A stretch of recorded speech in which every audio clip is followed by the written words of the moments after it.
play, play. You can see them appearing in that folder. Play, play. There they all are. So that can save you a lot of time if you have a lot of repetitive things you need to do to a lot of images. But what if you had to do this to like 1,000 images? Would you have to open up each one and hit play individually?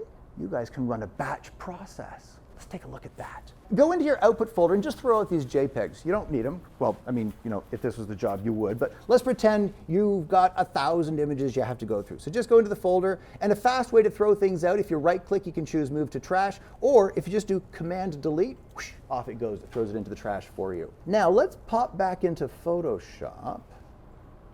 And let's go into File, Automate, Batch. You'll notice, first off, it went into my default set, Greg. It's automatically chosen whatever the last action I ran was, which in this case was the big client action. Let's talk about this section over here. Source, folder, or images. You can specify individual images, but since all of ours are in a folder, let's go to folder, and let's click on choose. We're going to tell it where those images are. So we'll click on choose, we'll navigate around to in here, automation, source, there's my source folder. And I'll hit choose. So it now knows what files we want to do this to. There's also a bunch of buttons down here, a bunch of options. Override action open commands. When we created the action, we had already opened the first image. We opened the first image and then we went record. But if we had started recording the action and then went, okay, now we need to do something to this action. Oh, let's open up that first image. Opening that first image would get recorded into the action, which means every time I ran the action, it would open that specific image. We don't want that. So if you had included an open command in your action, which we didn't, you would just check that. It'll just do whatever the action is to those files. So we don't need to worry about that. Include all subfolders. Let's say you had shot a wedding and you want to make a web gallery of everything of the day. And you've got a bunch of folders in there. There's the reception, there's the ceremony, there's at the bride's house, and all these different folders. You've got the overall job folder and 15 folders inside. You want to do all of them at the same time. You don't want to select this folder, then this folder. Select the job folder and tell it to include all subfolders. It'll do everything that's in there. Save you a little bit of time there.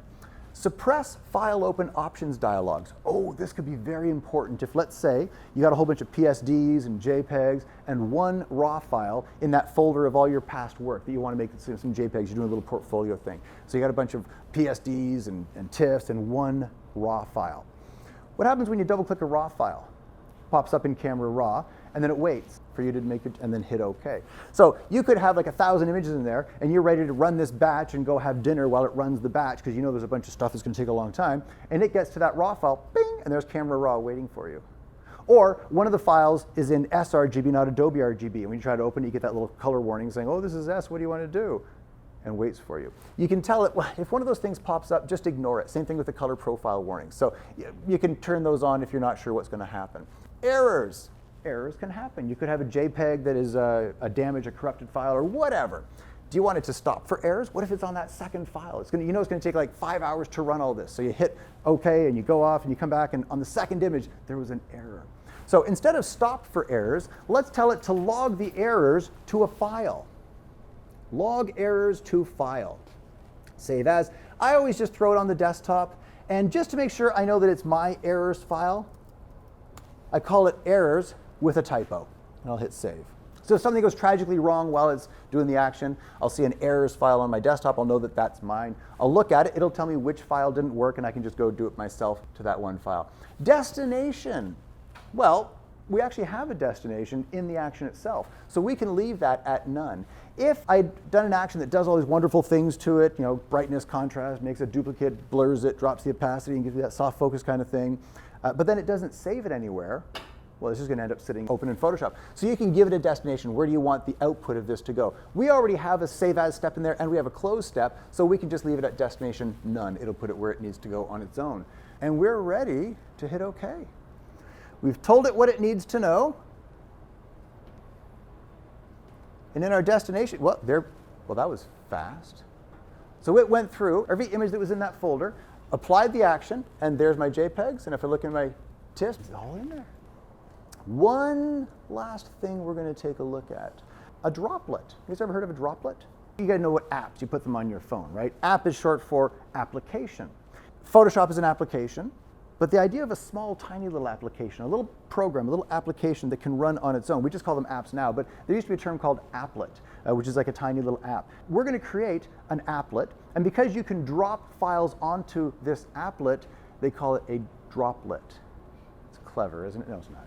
But let's take a look at making one. So let's say after every wedding you shoot, you want to take all these raw files and process them out into a high-res TIFF and a low-res JPEG that the bride can use for social media. They got their high-res files, they got their low, everybody's happy. But you don't want to have to launch Photoshop and set up the batch. If you create a droplet, at the end of the day, you come home, you just take your file, drag it onto the droplet, and go to bed. It'll launch Photoshop, it'll run the action, and close all the images for you. Sounds too good to be true, doesn't it? Let's go through the process of making a droplet. First off, chuck all your stuff in your output folder again. All the TIFFs that it made, get rid of them. All the JPEGs that it made, get rid of them. And we'll pop back into Photoshop, and we'll choose File, Automate, Create Droplet. It'll look surprisingly familiar. The only thing that'll be different is save droplet in. Again, we'll just throw it on the desktop. Choose desktop, and I'll call it Big Client Droplet. Because I like to be creative in my naming. And notice it's called it .app because it's going to create a little application for us, a little applet, and we'll hit save. It'll play the action in the folder. We don't need any of this. Stop for errors, log errors to file, save as. I'll throw that on my desktop. I'll call it errors from Droplet, or whatever you want to call it. And I'll hit save. Destination none. Hit OK. Well, it looks like nothing happened, doesn't it? But if I look on the desktop, we have this little droplet. It basically is the Photoshop icon with a little arrow icon in it. So if I took that folder of source images, or you come back from the wedding and this is your process my wedding pictures, and you got this folder that has like 3,000 raw files, and you're like, I so don't want to have to deal with this. Grab the folder, drop it onto the droplet, and let go. So find that source folder wherever it may be, and drop it onto the droplet. Here's my source folder. Grab it. There's my droplet. Let go. And you can see it doing it in the background. It didn't even pull Photoshop to the front. Oh, even cooler. Hang on, watch this. I'm going to quit Photoshop. In my output folder, I'm going to get rid of what it created. So Photoshop's not even running. I take my source folder, I drop it on the droplet, it launches Photoshop for me. I know, right? And it applies that action to all those different files. And we're done. You can go to bed. With the raw files, some of the cameras nowadays are like big files. And if you've got an older machine that's a little bit slower, it could take hours to process those things out. So you just drag it on, hit the hey in the morning, there's your TIFFs, there's your JPEGs, send it all out, everybody's happy.